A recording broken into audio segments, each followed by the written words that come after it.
संतान प्राप्ति अस्तु।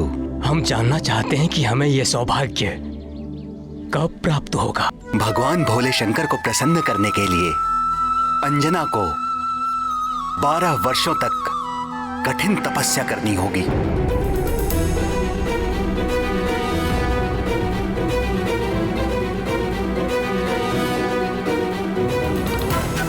यहां से दक्षिण में त्रिलिंग देश में वेंकटाचल नामक पर्वत है, जिसे वाराह क्षेत्र भी कहते हैं। भगवान श्री विष्णु के तीसरे अवतार श्री आदि वाराह ने पृथ्वी का उद्धार करने के पश्चात उसी स्थान को अपना सतत निवास स्थान चुन लिया था।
कल्याण वस्तु।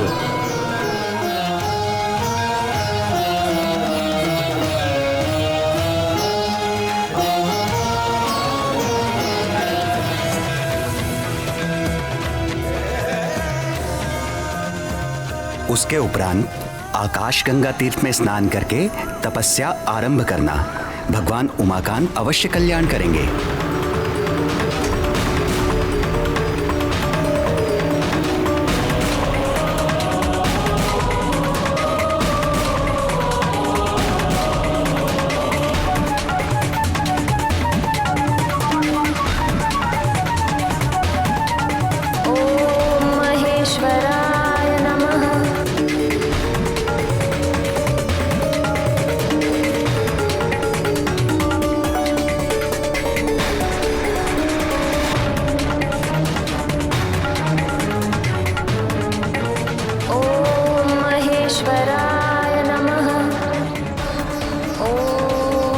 पशुपते नमः। ओम सर्वाय नमः। ओम विश्वरूपे नमः। ओम कपिदेवाय नमः।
पशुपते नमः। ओम नमः शिवाय। ओम नमः शिवाय।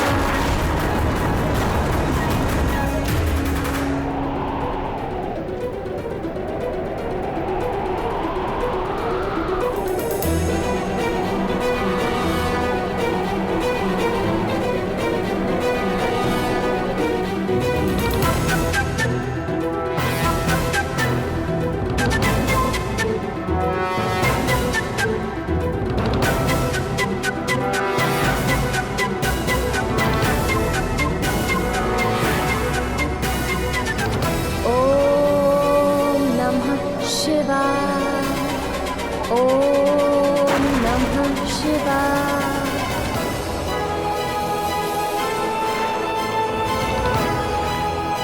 ॐ पशुपते नमः।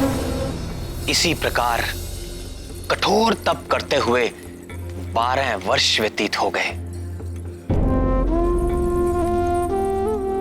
अंजना की इस घोर तपस्या को देख देखकर करुणामयी जगत जननी भगवती पार्वती का हृदय निरंतर पसीजता रहा, किंतु कैलाशपति भगवान आशुतोष अपनी समाधि से बाहर आने का कोई संकेत तक नहीं दे रहे थे।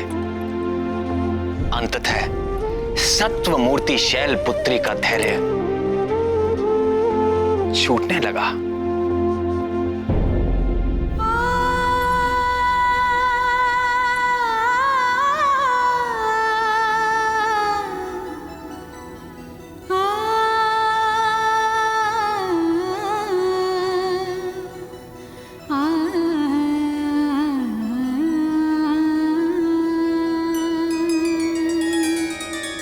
हे शशि शेखर, आंखें खोलिए।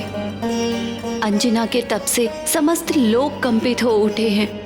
हे दीनानाथ, आप तो आशुतोष हैं, अपने भक्तों पर शीघ्र प्रसन्न हो जाते हैं। फिर अंजना के घोर तपस्या को तो 12 वर्ष बीत चुके हैं प्रभु, आप कब प्रसन्न होंगे? उस दीन के प्राण संकट में है दीनबंधु, दया कीजिए। आपके अंश का अवतार काल भी निकट आ पहुंचा है। आंखें खोलिए स्वामी और उसे उसकी तपस्या का फल दीजिए। आंखें खोलिए स्वामी और उसे उसकी तपस्या का फल दीजिए।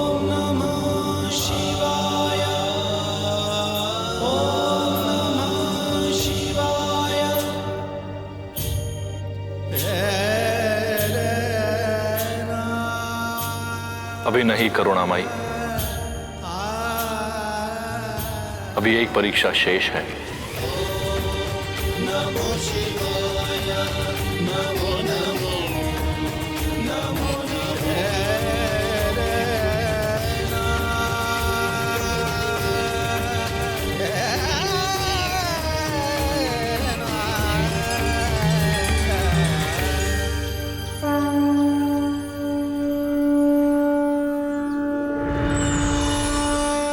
अंजना, तुम्हारा कल्याण हो पुत्री। तुम्हारी तपस्या पूर्ण हुई। आंखें खोलो पुत्री।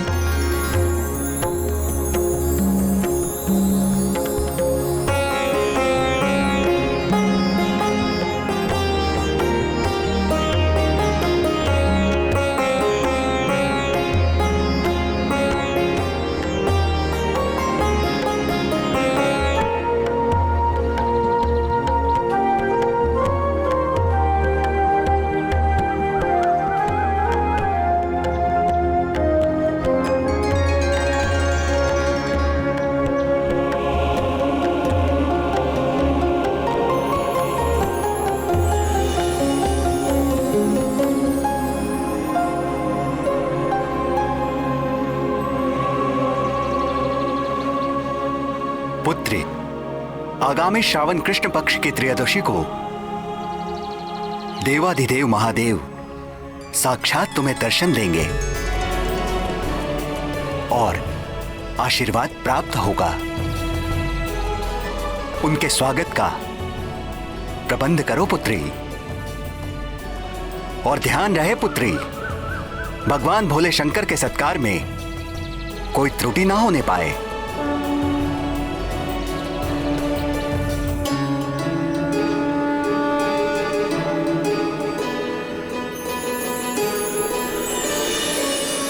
जब ब्रह्मा जी की 100 दिव्य वर्षों की आयु पूर्ण हो जाती है तो मैं प्रलयकालीन संवर्तक सूर्य बनकर अपनी प्रचंड किरणों से समुद्र, पृथ्वी और प्राणियों के शरीर से सारा जल सोख लेता हूं। जब समस्त ब्रह्मांड दहकने लगता है तो मैं ही प्रलयकालीन मेघ के रूप में सहस्रों वर्षों तक मोटी मोटी धाराओं से इस समस्त ब्रह्मांड को जलमग्न कर देता हूं। तब पृथ्वी जल में विलीन हो जाती है, जल तेज में, तेज वायु में, वायु आकाश में, और आकाश अहंकार में लीन हो जाता है, अहंकार महतत्व में, और महतत्व मूल प्रकृति में लीन हो जाता है। उस अवस्था में जब समस्त जीवों और देवताओं के साथ वेद और ब्रह्मा भी मुझ में समा चुके होते हैं, तो इस सृष्टि का उस प्राकृत प्रलय में लोप हो जाता है। फिर नवीन सृष्टि का समय आने पर मैं समस्त सृष्टि के तत्वों व उनकी एकता के द्वारा एक विराट शरीर की रचना करता हूं। उसी विराट शरीर की नाभि से नवीन ब्रह्मा प्रकट होते हैं।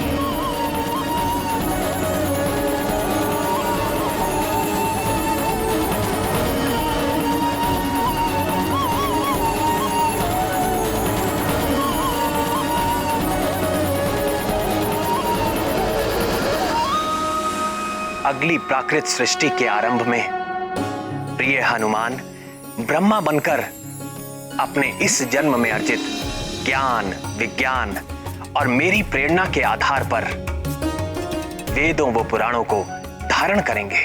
तत्पश्चात रजोगुण का आश्रय लेकर संकल्प शक्ति मात्र से सृष्टि कार्य में संलग्न होंगे और भुवा और स्वः नामक त्रिलोकी की रचना करेंगे, और फिर प्रजापतियों के माध्यम से वृक्षों, पशु पक्षियों, मनुष्यों की सृष्टि के साथ देवता, पितर, असुर, गंधर्व, अप्सरा आदि की देव सृष्टि भी करेंगे।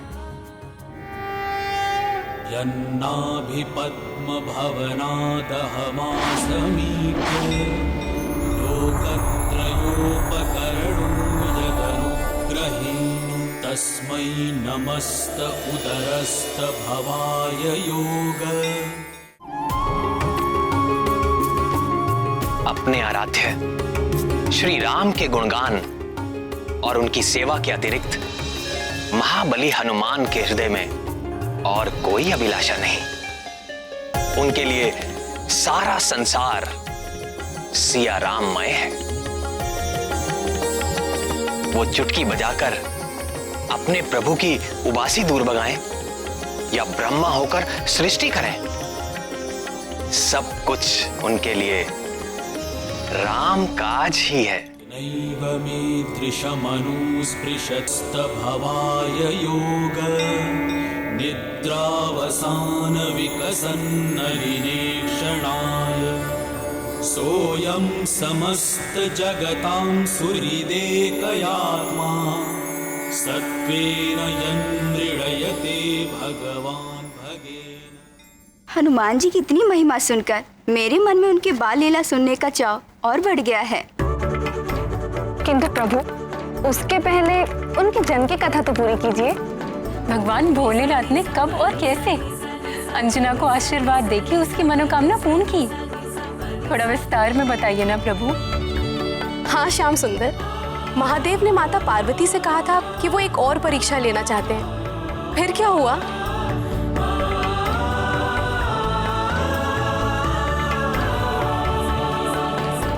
अंजना और केसरी को कहां यह ज्ञात था? वो तो भगवान नंदीश्वर के स्वागत का आयोजन कर उनकी प्रतीक्षा कर रहे थे। अंततः श्रावण कृष्ण पक्ष की त्रयोदशी का मंगलकारी दिन आ ही गया।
प्रातः से संध्या हो गई, किंतु भोलेनाथ अभी तक नहीं आए।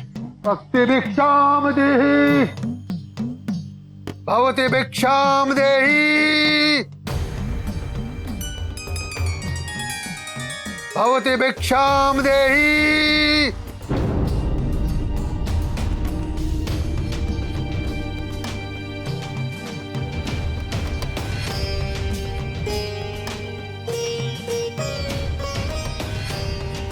भवति भिक्षाम देहि।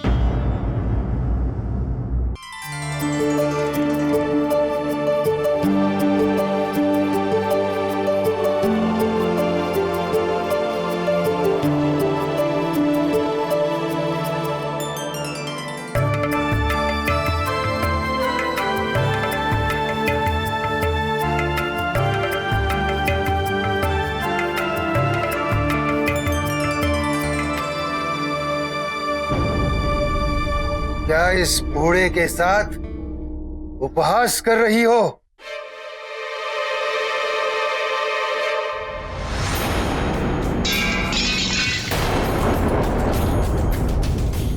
तेरे आधे दांत टूट चुके हैं, आधे दांत सड़ चुके हैं।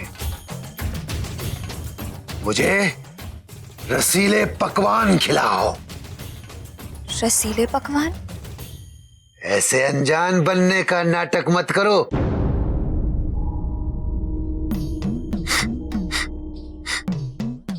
तुम्हारी रसोई में 56 भोग पकाए गए हैं और मैं बड़ी दूर से तुम्हारी उस सुगंध के पीछे यहां तक चला आया हूं। मैं वो भोग लगाए बगैर तुम्हारे द्वार से नहीं जाने वाला हूं।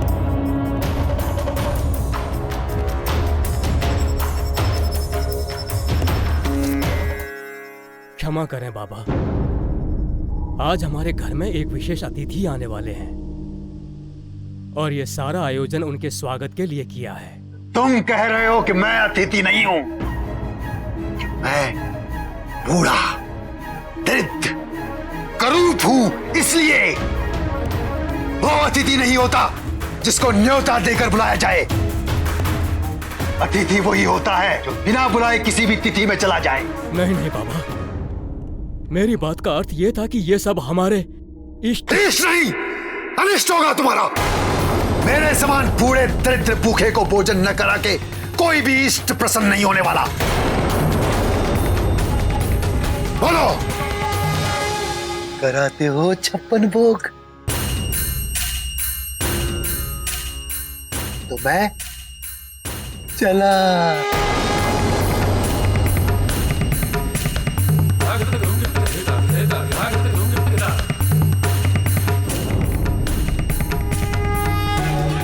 इनके जाने से कहीं कोई अनर्थ ना हो जाए। और फिर बाबा ठीक ही तो कह रहे हैं, है तो ये अतिथि और अतिथि देवो भव। जो भी हो, हमें इन्हें प्रसन्न करके यहाँ से भेजना चाहिए। रुकिए बाबा।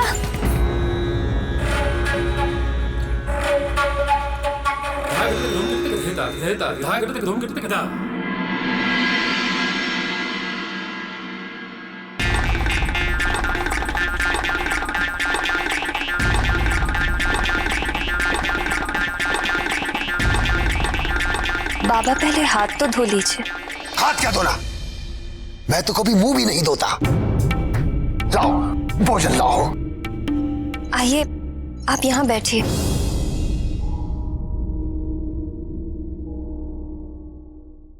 नहीं, मैं तो यहाँ बैठ जाऊंगा। किंतु बाबा, यह आसन तो हमारे इष्ट भगवान शंकर जी के लिए है। मैं कुछ नहीं जानता, मैं तो यहीं बैठूंगा।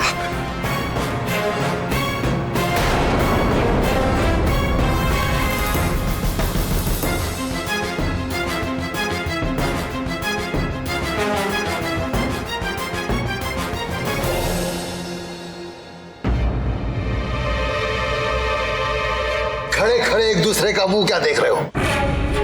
लाओ, मेरे लिए भोजन परोसो।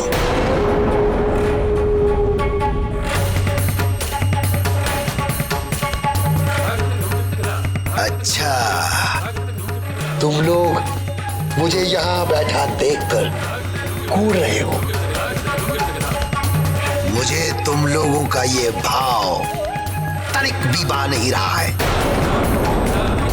यदि ऐसे ही रो रो के मुझे भोजन कराओगे तो मैं सच कहता हूं, मैं एक दाना भी नहीं खाऊंगा। मैं ऐसे ही चला जाऊंगा। नहीं नहीं बाबा, ऐसा अनर्थ ना कीजिए। आप बैठिए, मैं आपके लिए भोजन परोसती हूँ।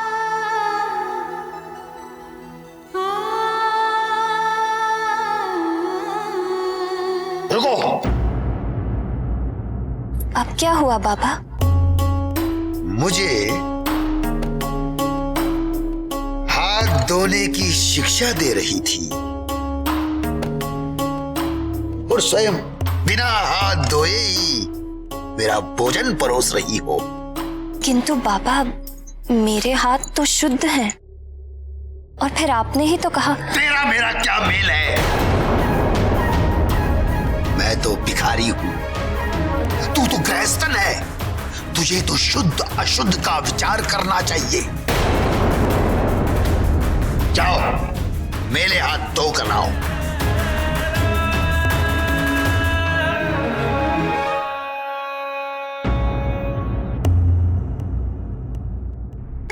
पंखा क्या देखने के लिए रखा है? बाजू में बल नहीं है। पंखा चलाओ।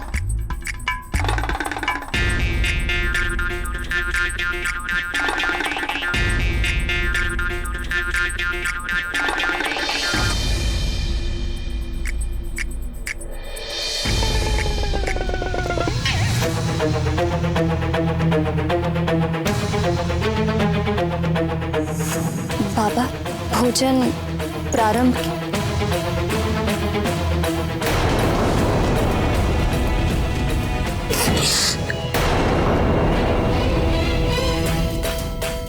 पूरी कैसे पकाई है? आधी कच्ची, आधी चली हुई।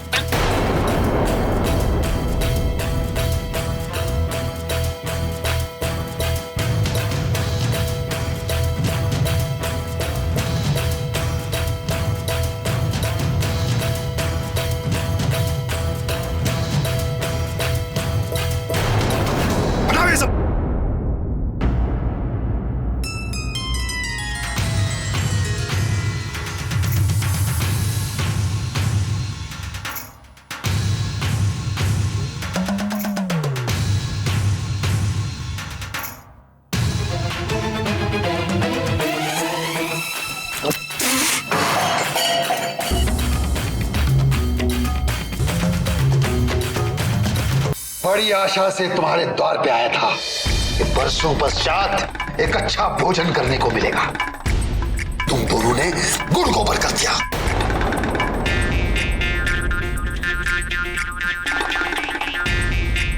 फिर भी अच्छा ही हुआ, मैंने तुम्हारा सत्कार स्वीकार कर लिया। भूखे का पेट भरकर कुछ तो पुण्य मिलेगा तुम्हें, नहीं तो उस अवगढ़ अहोरी जटाजुटी शंकर की सेवा करने से तुम्हें कुछ नहीं मिलने वाला था। भस्म लपेटकर, गले में नागमाला डालकर, भयंकर रूप धारण करके शमशान में बैठने से कोई भगवान नहीं होता।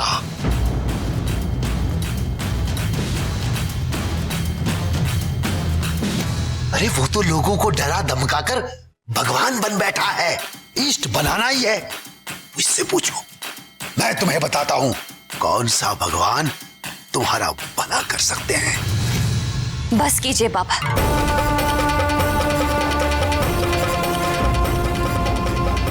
आप हमारे अतिथि हैं, किंतु हमारे परम आराध्य भगवान भोलेनाथ का अपमान करने का आपको कोई अधिकार नहीं।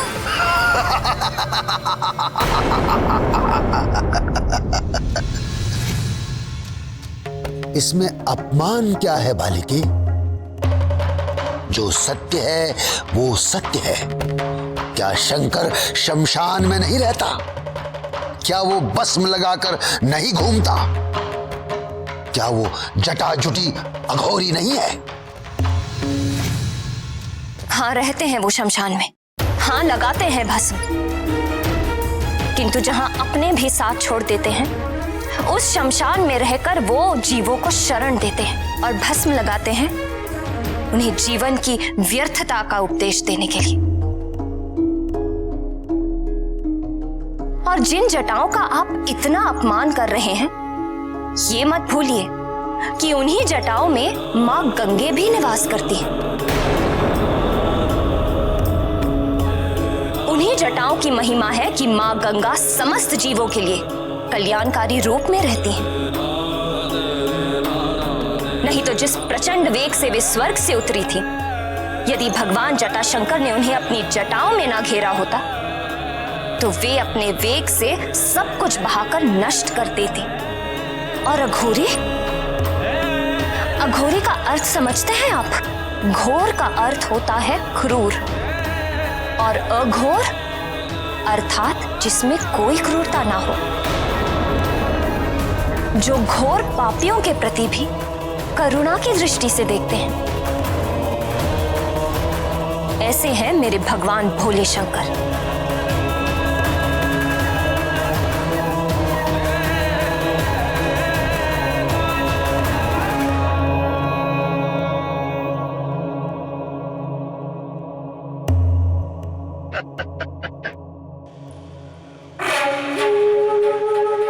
तेरी तो मति मारी गई है। वो भूतनाथ नागधिराज वो विशेला है, विशेला। अभी तो नागों का साथी है। आपको विशैले समझ आते हैं? तो हाँ, मेरे भगवान भुजंग भूषण विशैले हैं, क्योंकि अमृत मंथन के समय जो कालकूट विष निकला था, जिसे देखते ही सब देवता हाहाकार करते भाग खड़े हुए थे, उस भयंकर कालकूट विष को अपने कंठ में धारण करके मेरे भगवान नीलकंठ देवताओं को अमृत देने वाले हैं। अरे वो तो इतने शांत, अहिंसक और परोपकारी हैं कि नाग जैसे विषैले जीव भी उनके पास आकर अपना डसने का स्वभाव भूल जाते हैं। तुम्हारे जैसे अंधभक्त। बस अब यदि आपने मेरे भगवान भोले शंकर के विरुद्ध एक शब्द भी बोला तो क्या करोगी अंजना?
तुम अपनी परीक्षा में सफल हुई पुत्री अंजना।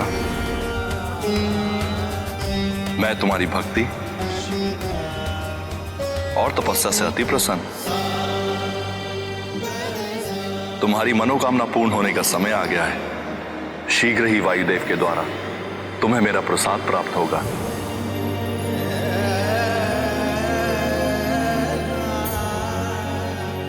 उसे अपने पति वीर केसरी के हाथों स्वीकार करना।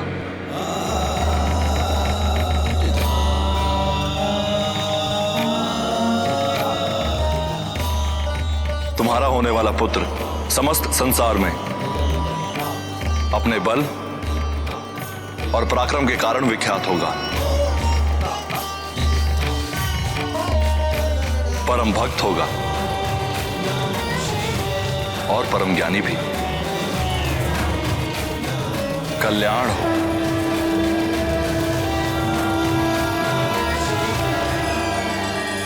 भगवान गौरीनाथ ने अच्छी लीला की अंजना के साथ, किंतु उनके बारंबार उकसाने पर भी अंजना ने अपना धैर्य नहीं खोया। निश्चित ही ये उसकी तपस्या का ही प्रभाव था कि वो भगवान शूलपाणी की परीक्षा में खरी उतरी। वेदों में गृहस्थ के लिए 5 प्रकार के जिन नित्य यज्ञों का विधान है, उसमें ब्रह्म यज्ञ, देव यज्ञ, पितृ यज्ञ और भूत यज्ञ के साथ अतिथि सत्कार रूपी मनुष्य यज्ञ भी प्रतिदिन करने का आदेश दिया गया है। जिस द्वार से अतिथि असंतुष्ट होकर जाता है, उस घर में समृद्धि नहीं रहती, और जहां सम्मान के साथ अतिथि की तृप्ति की जाती है, वहां सुख संपत्ति का वास सदा बना रहता है। और जो ये जानते हैं, वो अंजना के समान अतिथि सत्कार में कोई चूक नहीं करते। हर प्राणी के द्वार पर उसके भगवान अतिथि रूप में एक बार अवश्य जाते हैं, और उचित सम्मान होने पर उस घर की 7 पीढ़ियां दरिद्रता का मुख नहीं देखती। तो फिर महादेव ने वायुदेव से कैसा प्रसाद भिजवाया? हे पवन देव, हम आपका आह्वान करते हैं सृष्टि कल्याण के प्रायोजन के लिए आप अपना सहयोग दें और हमारे सम्मुख प्रकट हो।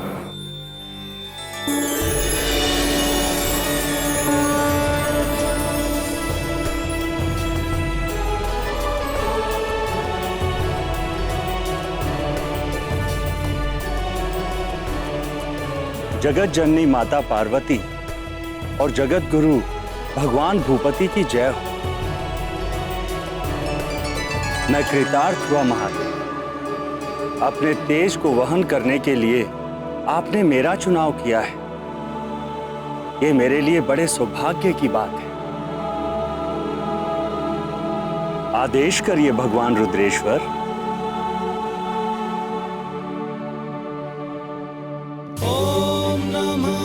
शिवाय ओम नमः शिवाय ओम नमः शिवाय ओम नमः शिवाय।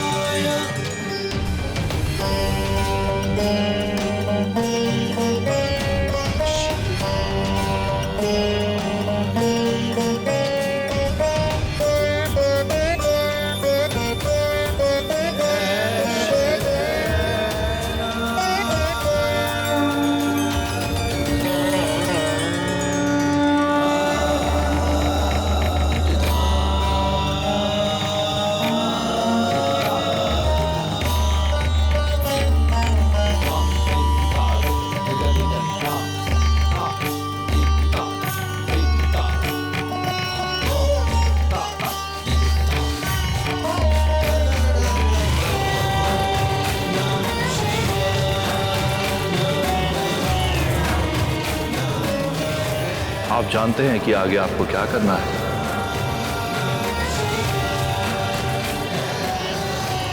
कल्याण।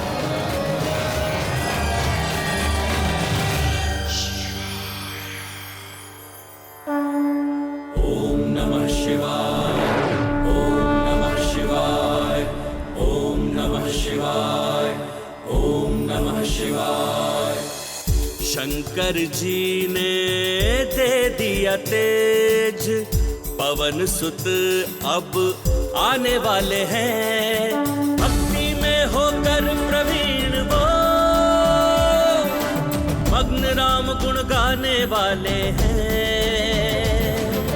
जटाधारी शिव शंकर शंभो महादेव शिव शंकर शंभो। जटाधारी शिव शंकर शंभो महादेव शिव शंकर शंभो। देवों का सब करेंगे काज, नष्ट करेंगे पाप का राज। विष्णु वचन की रखने लाज, ले रहे हैं अवतार आज। अन्यायी दल में भय का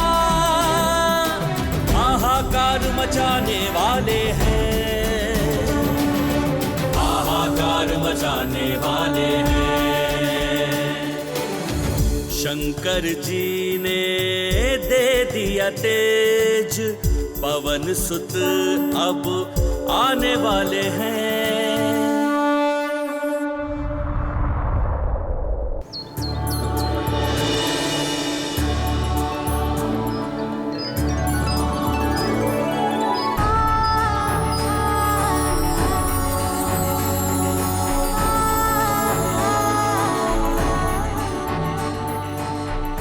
प्रिय,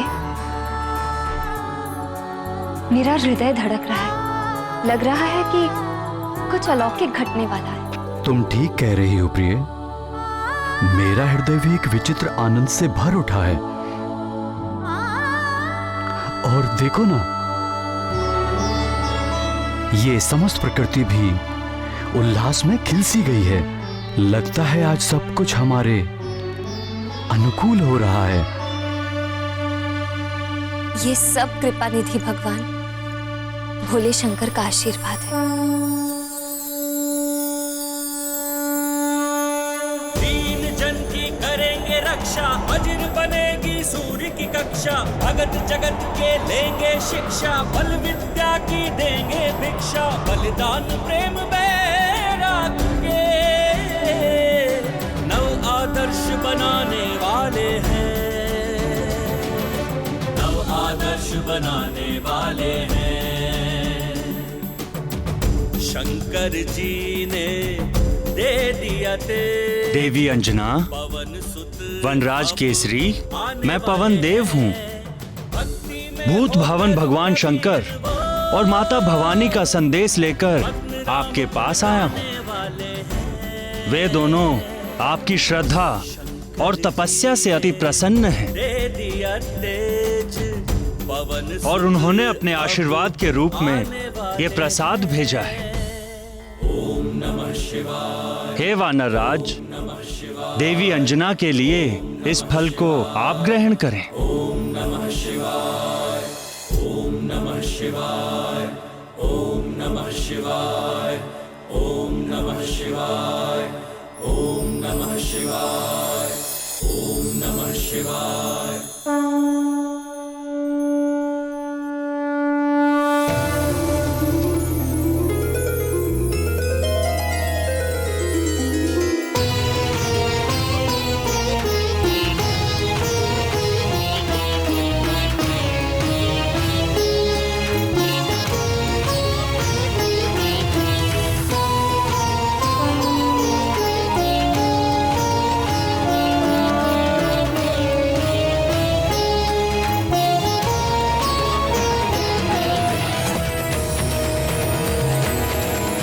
आपके पुण्यों का फल मिलने का समय आ गया है। आपको शीघ्र ही संतान लाभ होगा।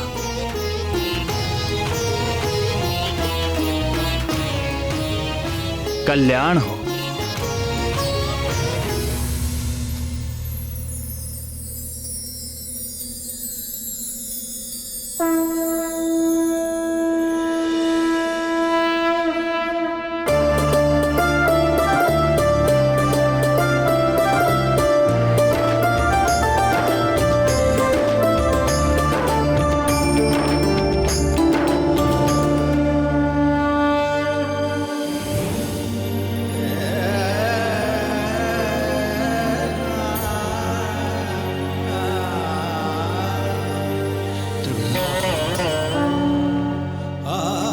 शीघ्र ही वायुदेव के द्वारा तुम्हें मेरा प्रसाद प्राप्त होगा। उसे अपने पति वीर केसरी के हाथों से स्वीकार करना।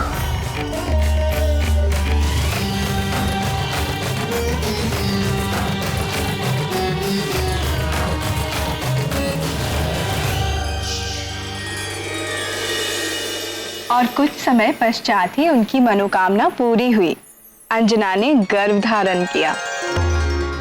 जैसा कि आप सभी जानते हैं, गर्भ काल में मां के शरीर में अनेक परिवर्तन होते हैं और प्रकार प्रकार के कष्ट व कठिनाइयों का सामना करना पड़ता है। इसीलिए तो सास, ननद, जेठानी आदि परिवार की अन्य महिलाएं मिलकर गर्भवती स्त्री का विशेष ध्यान रखती है। किंतु अंजना का ध्यान रखने के लिए उनके पास कौन था स्वामी? अंजना परम भाग्यशाली थी, क्योंकि उसकी सहायता के लिए तो मेरी बहन मां की मां जगदम्बा विंध्यवासिनी स्वयं ही तत्पर थी। पुत्र नंदी, देखो मैं एक आवश्यक कार्य से जा रही हूं। तुम यहीं अपने स्वामी की सेवा में रहना। यदि वे समाधि से बाहर आए तो उनकी आवश्यकता का सारा प्रबंध मैंने कर दिया है। आप निश्चिंत होकर जाइए माता।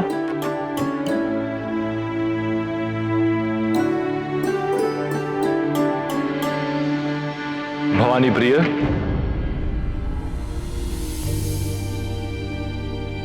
जी दीनानाथ। देखो मेरा कमंडल जल से रिक्त हो गया है। क्या इसे भरने का समय होगा तुम्हारे पास? अच्छा जाने दो, मैं नंदी से कह देता हूं। नहीं नहीं, मेरे रहते नंदी से कहने की क्या आवश्यकता है? मैं अभी भरे देती हूँ।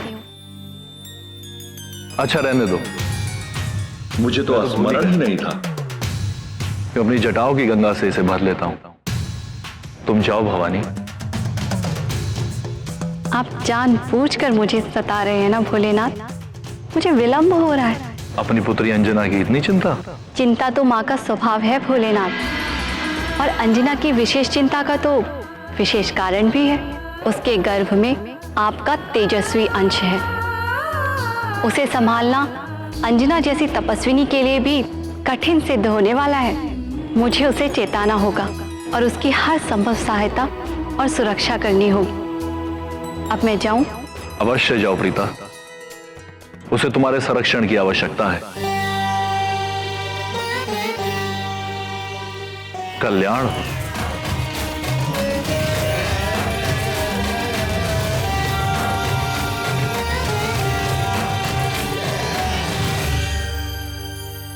शंकर जी भी आप ही की तरह नटखट हैं, ये मुझे नहीं पता था। शिवाय विष्णु रूपाय शिव रूपाय विष्णवे शिवश्च हृदयं विष्णु विष्णुश्च हृदयं शिव। अर्थात हमारे श्याम सुंदर और कर्पूर गौरम भगवान शंकर में कोई अंतर नहीं। माँ जगदम्बा इतनी चिंता करती है, ये मैं नहीं जानती थी। भय के बिना प्रेम नहीं होता, और जहां प्रेम होता है भय और चिंता स्वयं चले आते हैं। और जब साधारण माताएं अपनी संतान को इतना प्रेम करती हैं, तो फिर जो सारे संसार के प्राणियों की मां है, उनके प्रेम और करुणा की क्या कोई था हो सकती है? उनका प्रेम अथाह अपार है।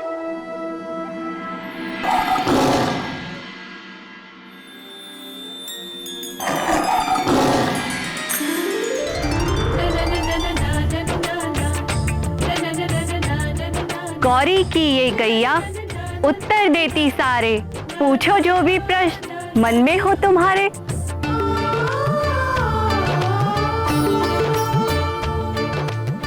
गौरी की गैया? यदि आप आज्ञा दें तो मैं उसे बुलाकर कुछ पूछ लूं।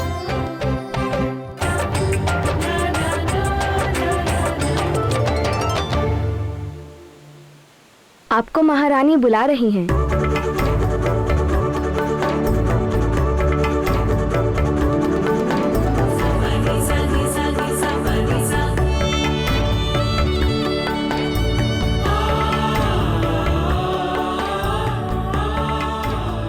गौरी की ये गैया उत्तर देती सारे, पूछो जो भी प्रश्न मन में हो तुम्हारे।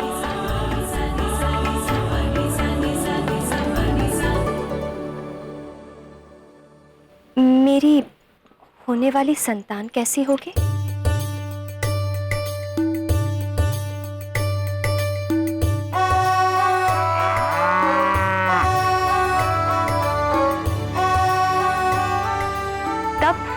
तूने कठिन, पाया शिव जी का वरदान, मन की चाह हुई पूरी, लाला होगा अब बलवान।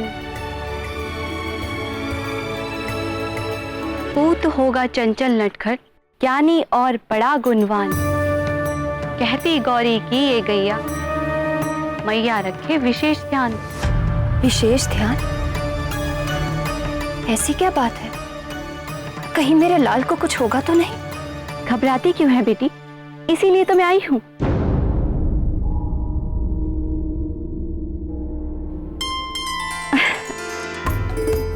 रक्षा करते तेरे लाल की, गंगा को जिन्होंने साधा, तेरा वाली उनकी पुजारन, दूर करेगी हर बाधा। और अब आगे सुन, तेरे और तेरे लाल के स्वास्थ्य के लिए गौरी कुछ कहती है। सुन तो क्या कहती है।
समझ गई ना? मैं सब समझ गई। भूलना जाना गौरी की गैया की ये वाणी।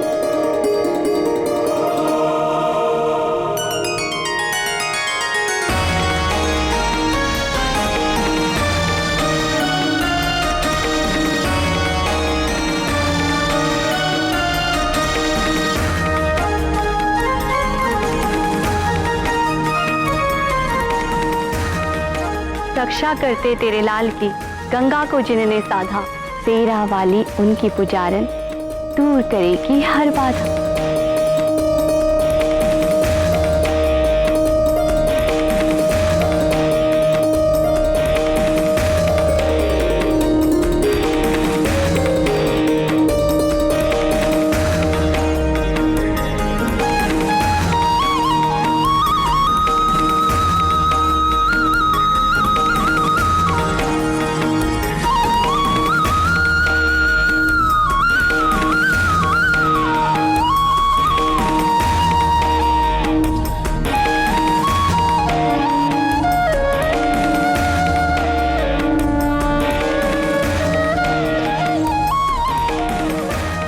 गौरी की ये गैया उत्तर देती सारे, पूछो जो भी प्रश्न मन में हो तुम्हारे।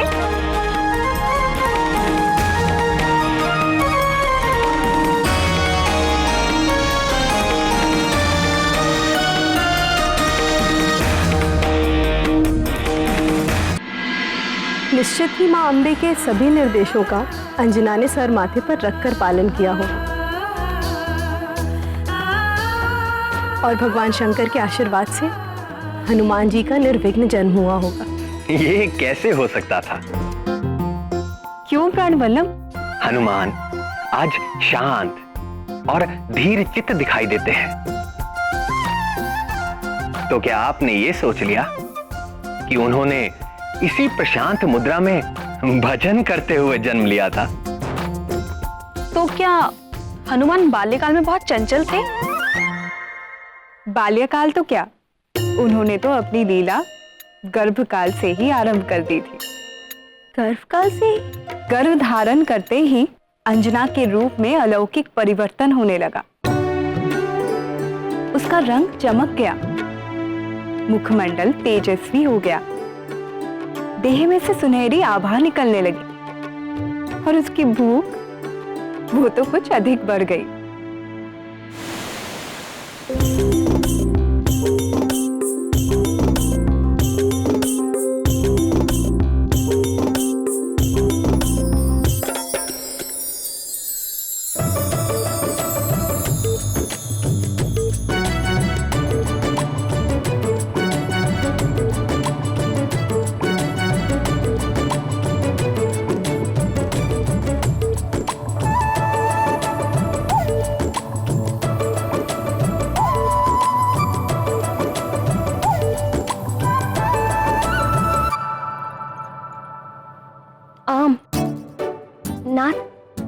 अब हमारा आम खाने का मन कर रहा है। इतना सब खाने के बाद भी आपका पेट नहीं भरा? मेरा कहने का अर्थ है, इस ऋतु में आम कहां से लाऊं प्रिय? आम तो ग्रीष्म ऋतु में होते हैं। तो फिर आप मुझे आम के उपवन में ले चलेंगे? मैं आम का वृक्ष देखकर ही संतोष कर लूंगी। जैसी तुम्हारी इच्छा प्रिय।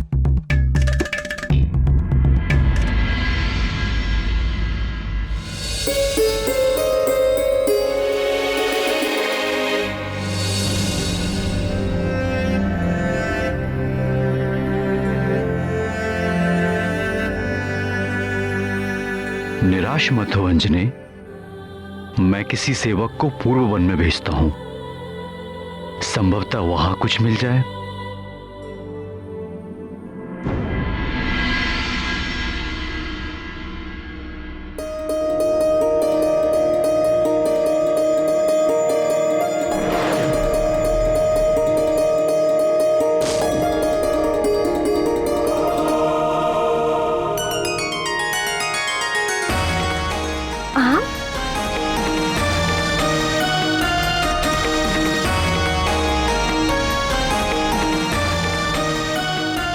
नाथ, ये देखिए आम। वो देखिए कितना बड़ा और रसीला आम है।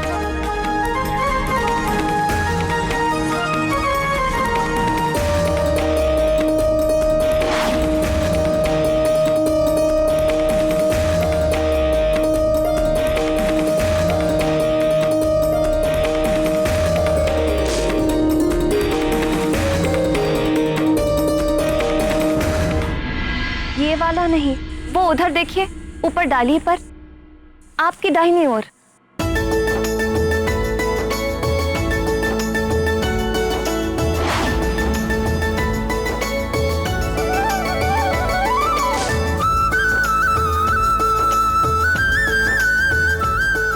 ये वाला नहीं, वो सबसे ऊपर वाली डाली पर जो है, वो वाला। तुम्हें कौन सा आम चाहिए प्रिय? मुझे कुछ समझ में नहीं आ रहा। देखिए ना, वो वाला आपके दाहिनी ओर पर, वो सबसे बड़ा वाला।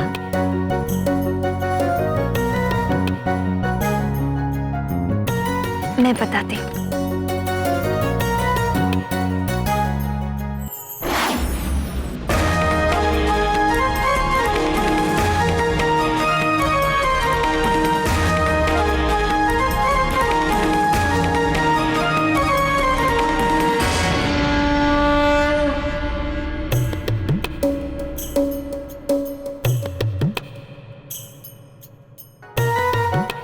अंजनी, ऐसी अवस्था में ये कैसी लीला?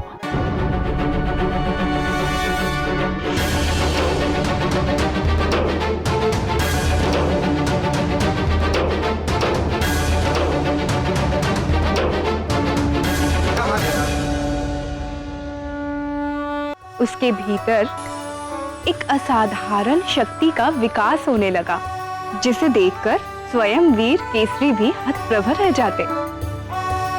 उस शक्ति का स्रोत कोई और नहीं, अंजना के गर्भ में पल रहे महातेजस्वी महाबली हनुमान ही थे।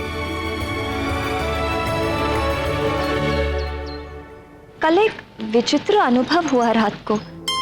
मुझे ऐसा लगा जैसे आपका पुत्र गर्भ में चल फिर रहा है।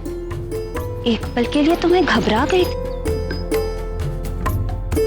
5वें मास में हर गर्भवती माँ को ऐसा एहसास होता है प्रिय। हाँ, और इसका स्मरण होते ही मेरा मन प्रसन्नता से भर गया। अरे देखिए, फिर से चल फिर रहा है आपसे बात करते करते।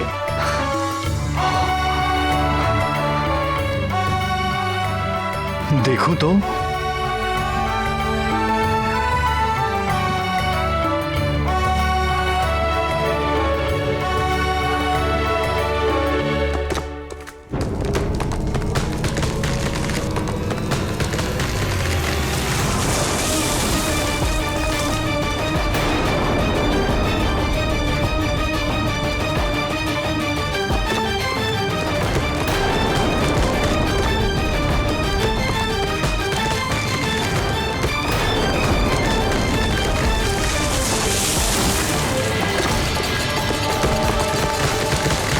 अंजलि,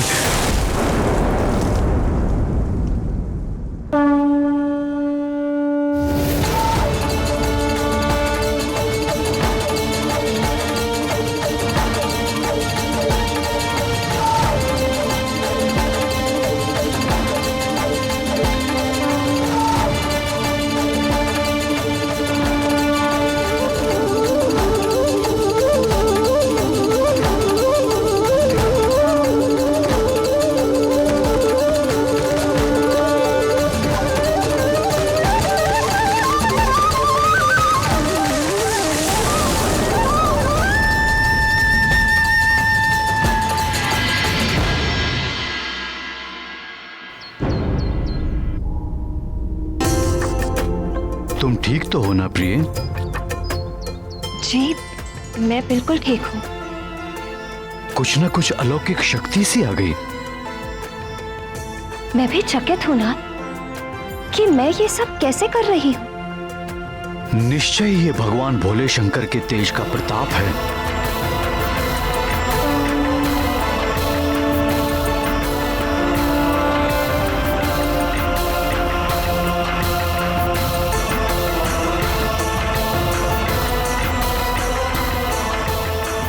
जय गौरीश्वर। जय गौरी शंकर।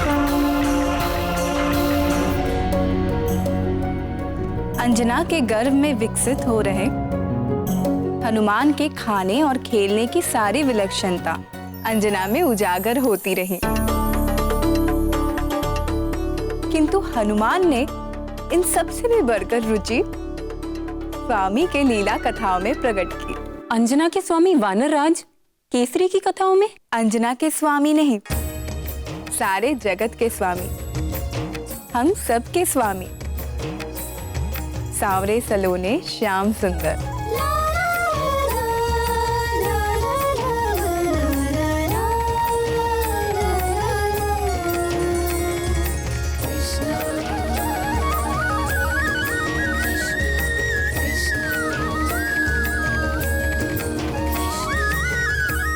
अंजना जानती थी कि गर्भ में भी शिशु सुनने लगता है, इसलिए माता गौरी की बात स्मरण करके वो निरंतर अच्छा ही बोलती और अच्छा ही सुनती। और जब वो हमारे सत्य सनातन भगवान वासुदेव के अवतारों की लीलाएं सुनती, तो परम चंचल गर्भस्थ हनुमान न तो खाने के लिए मचलते और न कोई उछल कूद करते। किंतु उन्हें ये सारी कहानियां सुनाता कौन था? शिव या पार्वती जी ने तो अंजना और गर्भस्थ हनुमान को अपनी करुणामयी शरण में ले ही लिया था, परंतु वीणा वादिनी सरस्वती जी हनुमान के विकास में योगदान दिए बिना कैसे रह सकती थी?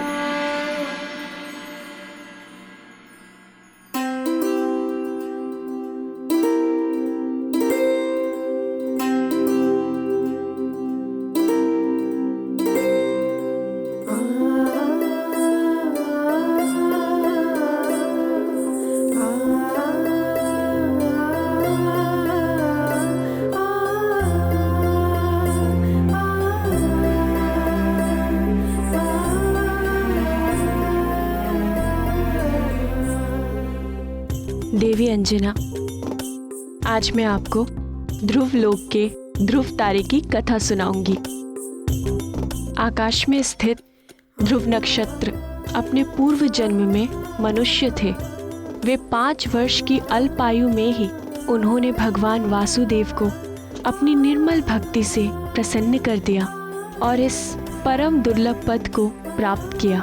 ध्रुव के पिता राजा उतानपाद की 2 रानियां थीं। ध्रुव की माता सुनीति वे बड़ी थीं, किंतु राजा अपनी छोटी रानी सुरुचि के वश में थे। देवी अंजना, आप लेट जाइए। ऐसे बैठे रहने से गर्भ में पल रहे शिशु को कष्ट होगा।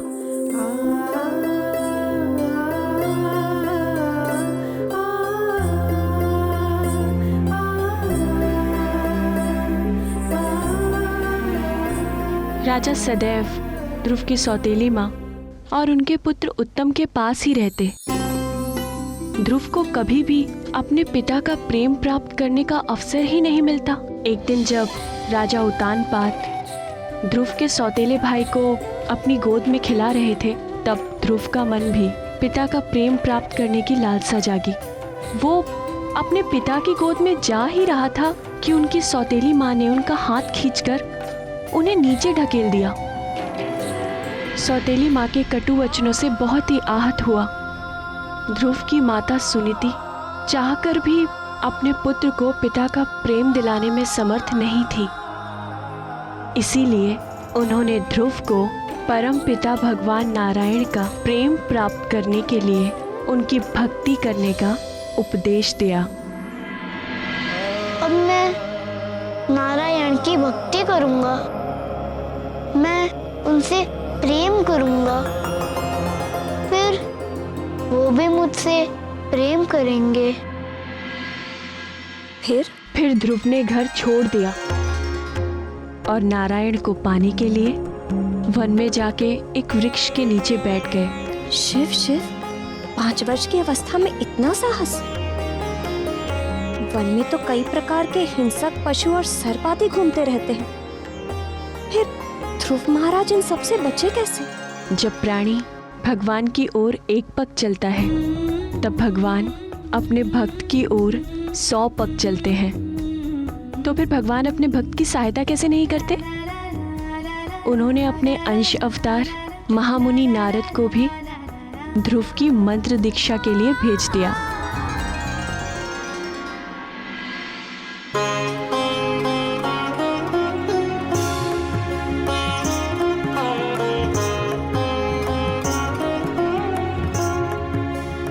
मेरे पीछे बोलो वत्स। ओम नमो भगवते वासुदेवाय। ओम नमो भगवते वासुदेवाय। ओम नमो भगवते वासुदेवाय। ओम नमो भगवते वासुदेवाय।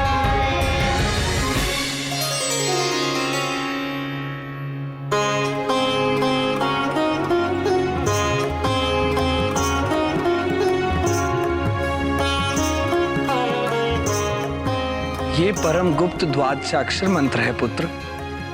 भगवान श्री हरि के सुंदर चतुर्भुज रूप को हृदय में धारण करके इस मंत्र का निरंतर जाप करने से तुम्हारे सभी मनोरथ सिद्ध हो जाएंगे।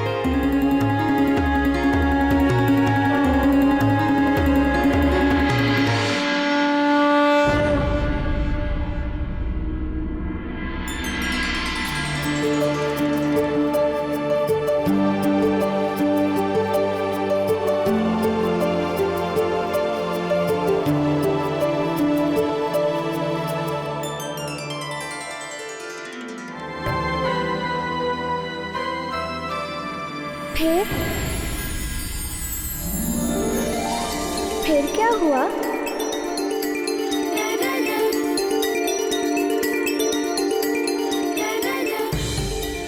फिर 1 वर्ष की कठिन तपस्या के पश्चात ध्रुव को बैकुंठपति भगवान श्री नारायण ने अपने चतुर्भुज रूप में दर्शन दिए। ओम नमो भगवते वासुदेवाय। पुत्र,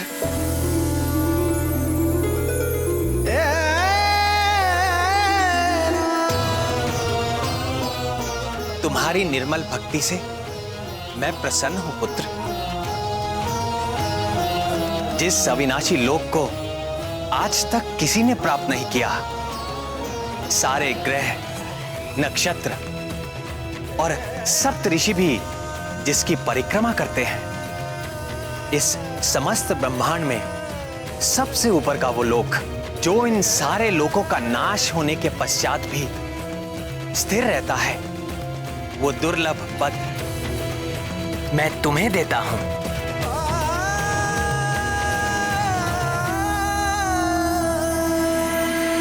आशीर्वाद के पश्चात ध्रुव ने वर्षों सफल जीवन व्यतीत किया और अंत में ध्रुव तारा के रूप में स्थित हो विख्यात हुआ।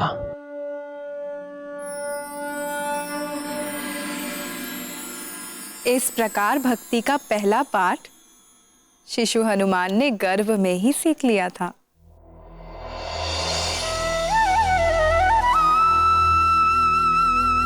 ये समस्त ब्रह्मांड मेरे वश में है, किंतु मैं अपने भक्तों के वश में हूं।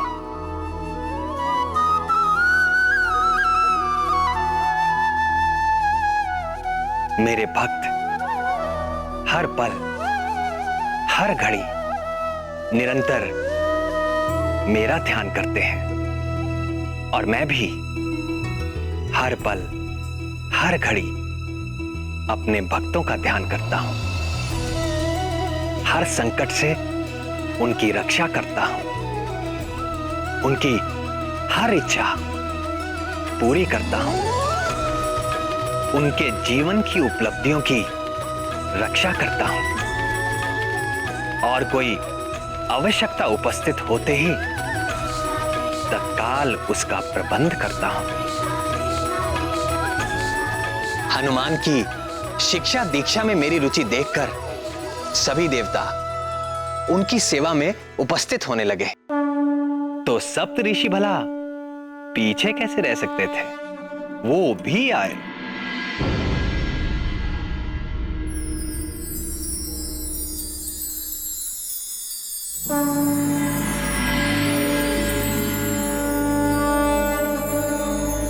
येनाबद्धो बलिराजा दानवेन्द्रो महाबलः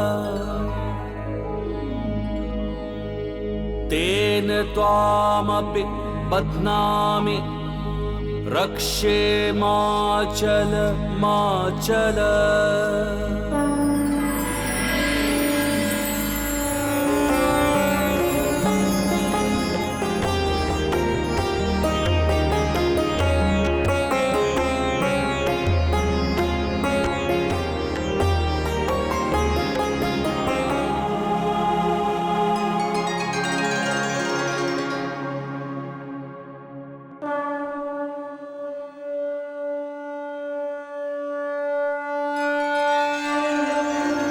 बाल हनुमान के नित नई लीलाओं से आनंदित होते हुए अंजना के गोद भराई का समय आ पहुंचा।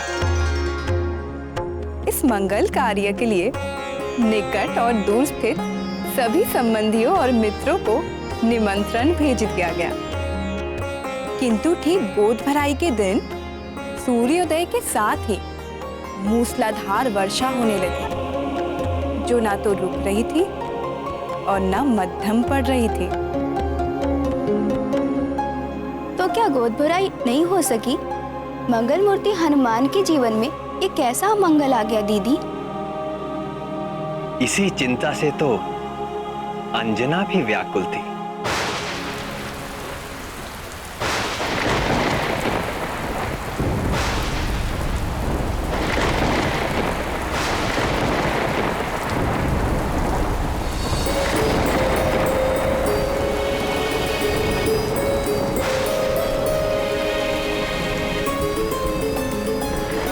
ये वर्षा तो रुकने का नाम ही नहीं ले रही।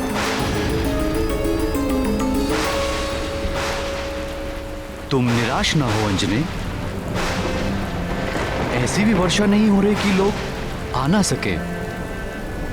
मार्ग में कहीं रुक गए होंगे, आते ही होंगे।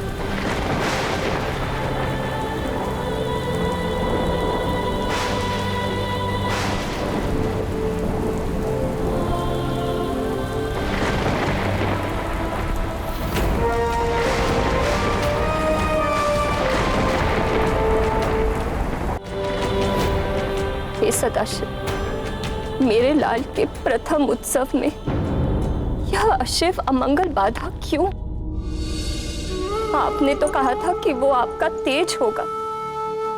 आपके अपने अंश स्वरूप के साथ ऐसा अन्याय क्यों? मेरा पुत्र हमारे प्रियजनों के आशीष से वंचित क्यों? हे हर, मुझ दुखियारिन का दुख दूर कीजिए।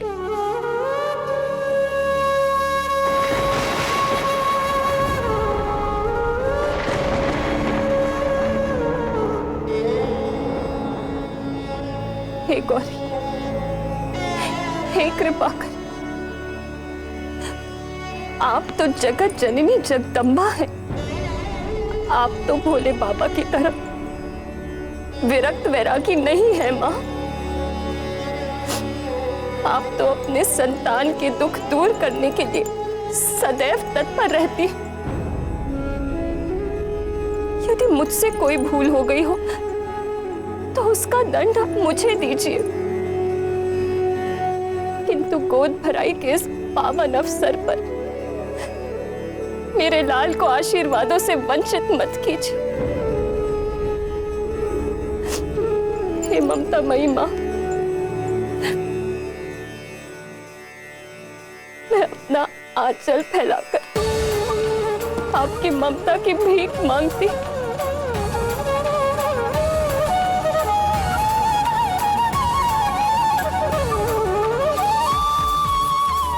कृपा करो मां, कृपा कर, कृपा कर।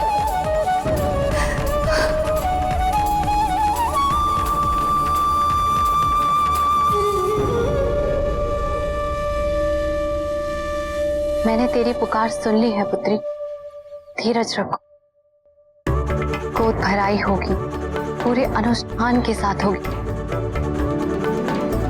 और तुम्हारे पुत्र को आशीर्वाद मिलेंगे और ऐसे जैसे किसी को ना मिले होंगे।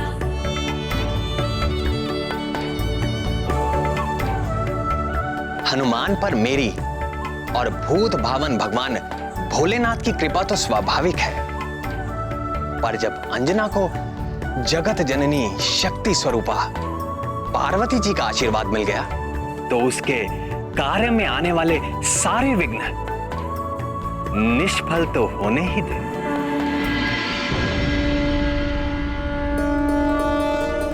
देवी लक्ष्मी,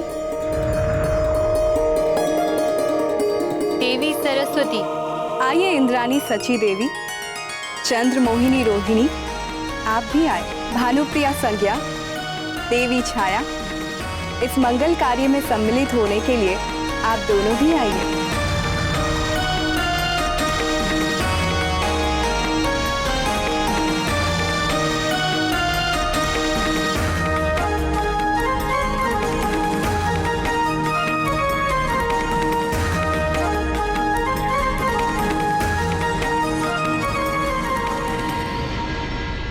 प्रणाम महारानी।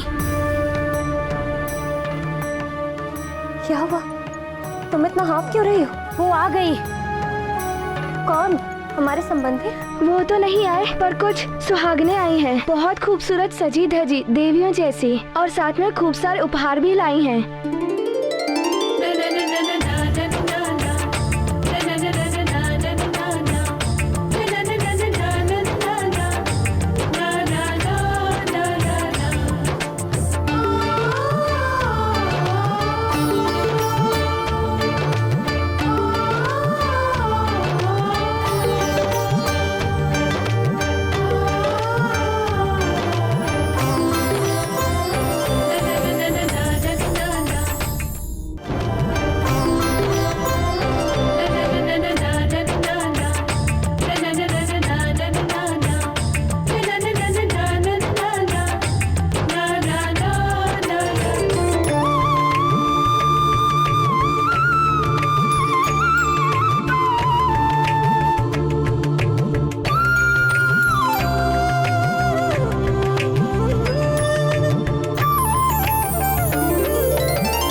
आप सब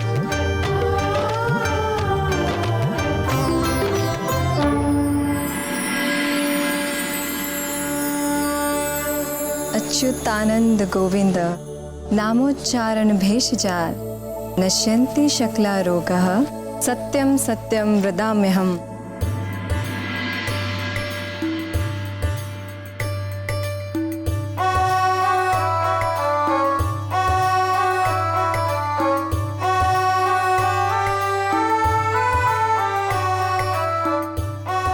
तब पुत्रो जितेंद्रियो भविष्यति।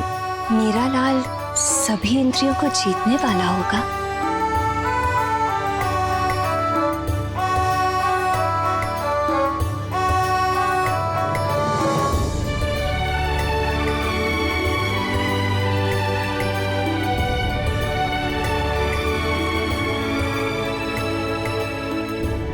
दैत्य कार्य विघातको भविष्यति। राक्षसी आचरण को मिटाने वाला होगा मेरा लाल।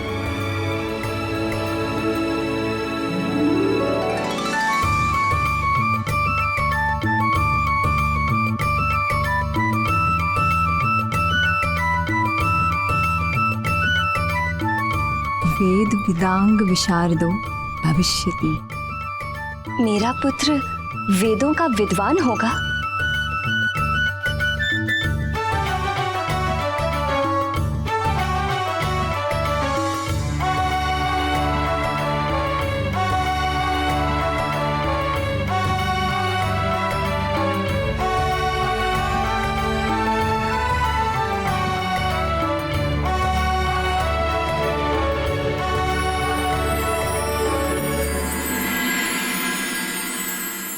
भोले जैसा भोला होगा, नारायण जैसे नटखट होगा, ज्ञानी और तपस्वी होगा। पर कौन? तेरा लाल।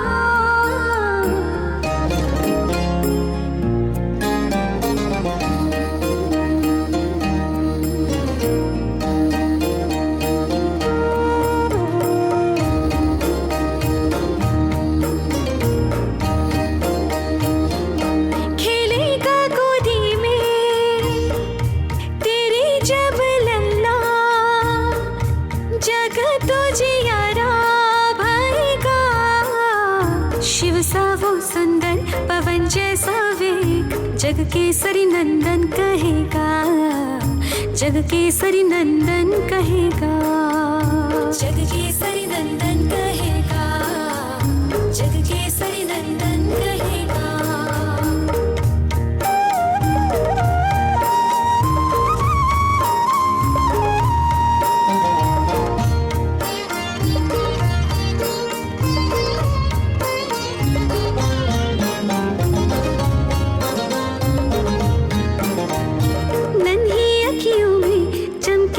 सूरज चमकेगा और चंदा, अग्नि सा तेज मुख पे रहेगा, खेलेगा गोदी में जब लल्ला। नन्ही अखियों में चमकेंगे सूरज, चमकेगा और चंदा, अग्नि सा तेज मुख पे रहेगा, खेलेगा गोदी में जब लल्ला। ओजस्वी बलशाली ज्ञानी वो होगा, चारों युग में पूजित रहेगा, चारों युग में पूजित रहेगा, चारों युग में पूजित रहेगा, चारों युग में पूजित रहेगा।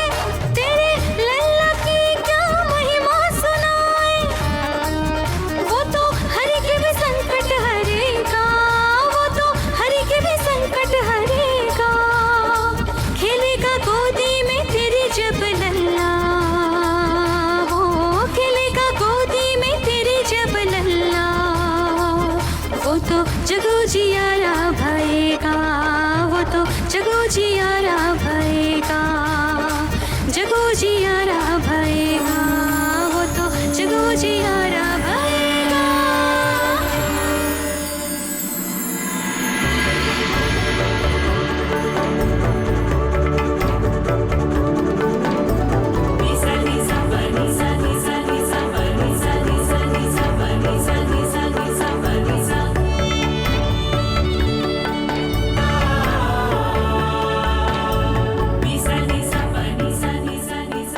अब तो भोलेनाथ से रुष्ट नहीं होना। चलो उमा, मेघ फिर से घिर आए हैं। बरसने से पहले ही हम प्रस्थान करते हैं। भक्त ध्रुव को नारद जी ने द्वादशाक्षरी मंत्र दिया, किंतु तुम्हारे लाल के लिए जगत को तारने वाला 2 अक्षरों का तारक मंत्र है राम।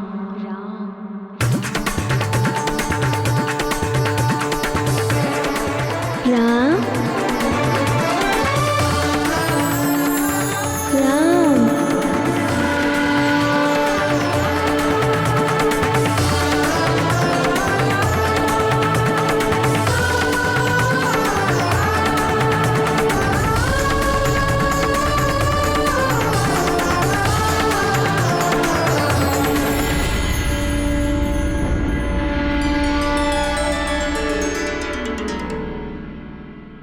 अब हम सबको आज्ञा दीजिए।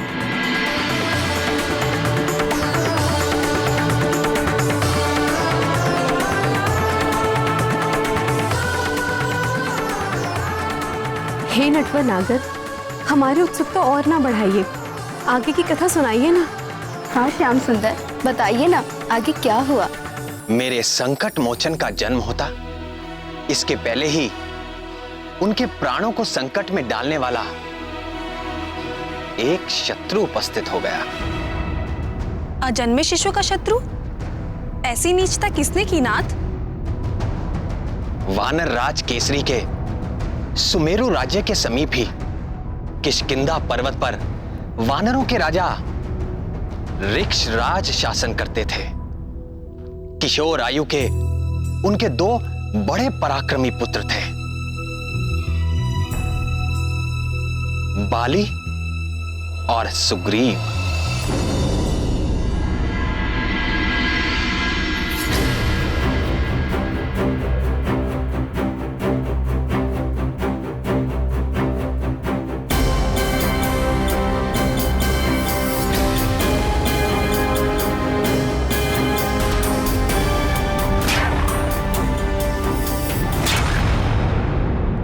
तुम मुझसे कभी जीत नहीं पाओगे सुग्रीव। प्रयास करना ही खिलाड़ी का धर्म है बाली भैया, और मैं प्रयास करता रहूंगा।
मैं फिर जीत गया सुग्रीव, मैं फिर जीत गया। तुम सदा के लिए मुझसे हार क्यों नहीं मान लेते? क्यों प्रतिदिन मुझसे हार कर तुम्हें कौन सा सुख मिलता है? अगर मैं हार मान गया तो तुम किसके संग प्रतियोगिता करोगे बाली भैया? फिर तुम पूरे विश्व में अपना प्रतियोगी ढूंढते बैठोगे। तुम चाहे जितना भी बल लगा लो, पर मेरे समान बलवान और वेगवान नहीं बन सकते। और तुम्हें क्यों, इस समग्र विश्व का कोई भी योद्धा मेरी टक्कर का नहीं है। और हाँ, ये मेरी चुनौती है।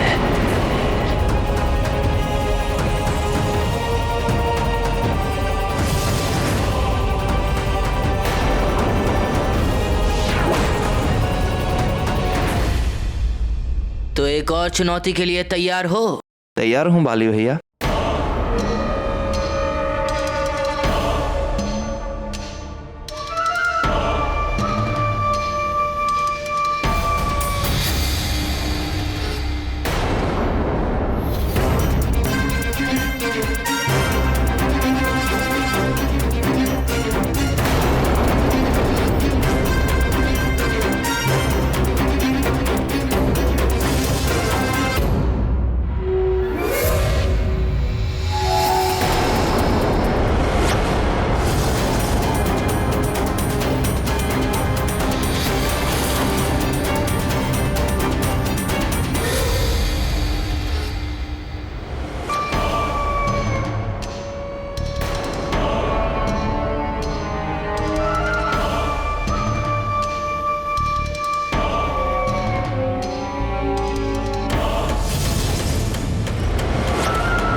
अब आज भी हारने का दंड चुकाओ।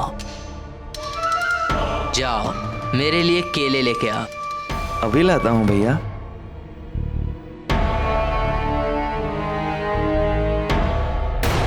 मैं अजय हूँ और मुझे कोई हरा नहीं सकता। श्रीमन नारायण नारायण।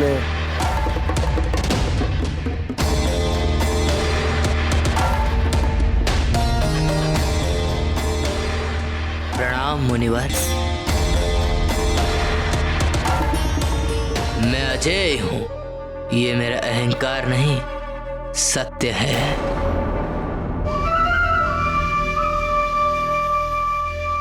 आज अजय हो, कल हो ना हो। ऐसा नहीं हो सकता।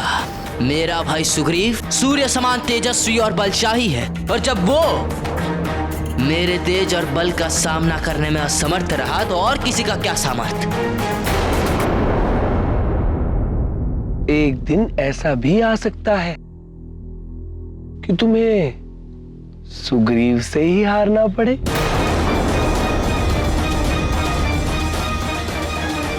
इसलिए कहता हूं कि अपने बल का अहंकार ना करो। परम पुरुष नारायण की माया के आगे किसी की कुछ नहीं चलती। हे मुनिवर, क्या सचमुच ऐसा हो सकता है? हो सकता नहीं, ऐसा ही होगा।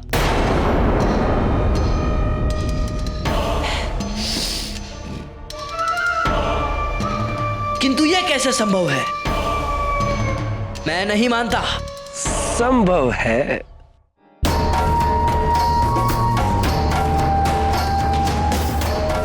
जब सुग्रीव को इस धरती के सबसे शक्तिशाली योद्धा का सहयोग मिलेगा तो तुम्हारी हार होकर रहेगी। सबसे शक्तिशाली योद्धा वो तो मैं हूं। ये तो तुम्हारा भ्रम है बाली। तुमसे भी शक्तिशाली योद्धा शीघ्र ही जन्म लेने वाला है। उसके बल के आगे तुम जैसे प्राणियों का ही नहीं, देवताओं का बल भी फीका पड़ जाने वाला है। इसलिए सर्वश्रेष्ठ योद्धा होने का घमंड छोड़ दो वत्स। किंतु वो है कौन? सुमेरु के शासक वानर राज केसरी का होने वाला पुत्र।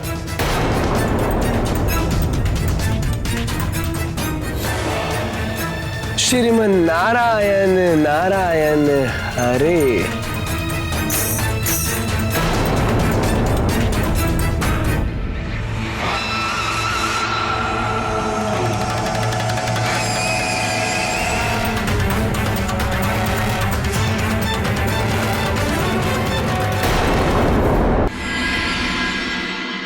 देवर्षि नारद जी की शिक्षा से उल्टे बाली के मन में शत्रुता का ऐसा बीज पड़ा जो बिना किसी विलंब के अंकुरित होकर कुकृत्य रूपी फल देने वाला पाप वृक्ष बन गया।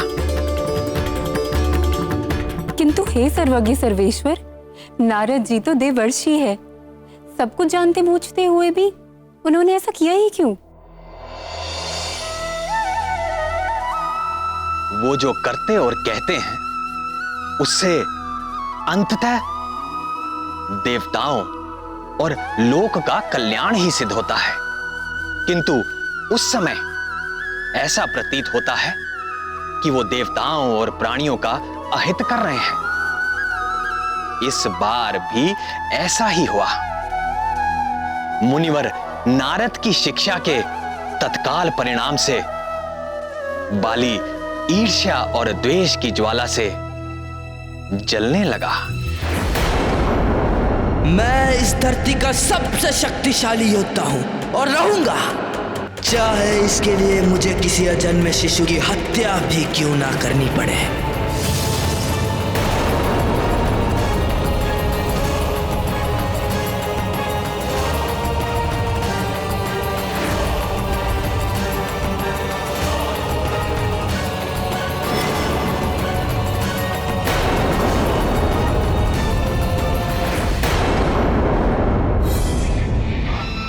मुझे ऐसा रसायन चाहिए जिसे खाकर तत्काल मृत्यु हो जाए।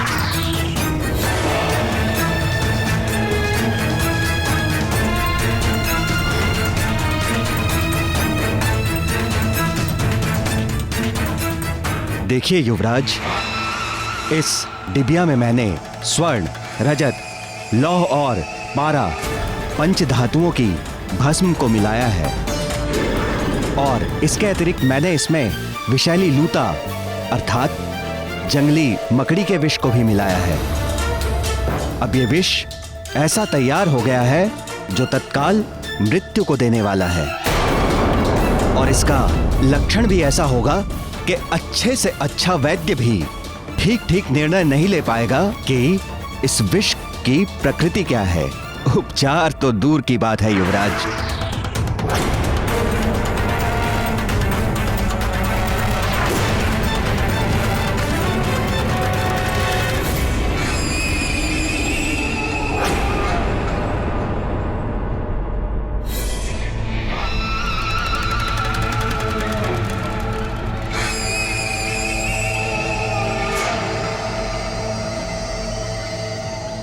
महारानी के लिए खीर बन गई, ठंडी होने के लिए रख दो।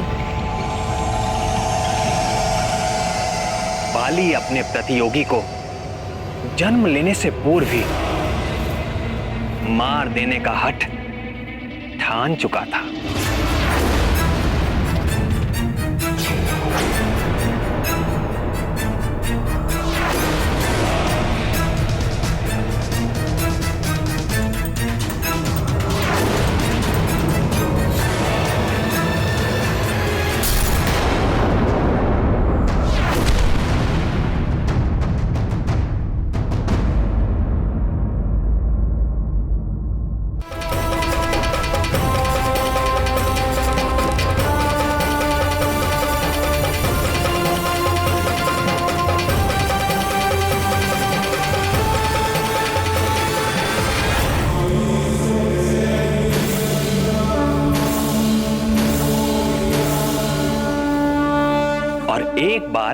असफल होने पर भी उसने हार ना मानी और दूसरे दिन भोर में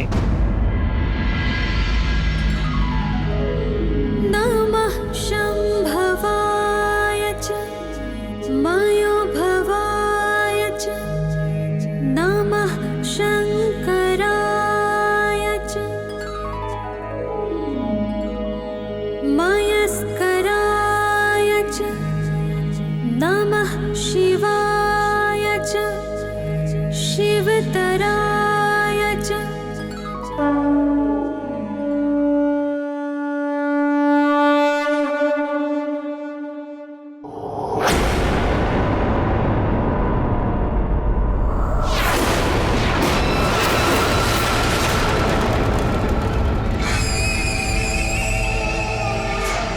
पुरोहित जी कहाँ चले गए आज?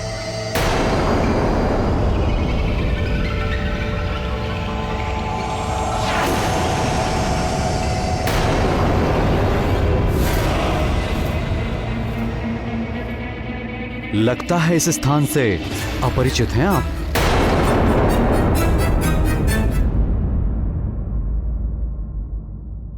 भूल तो हुई है।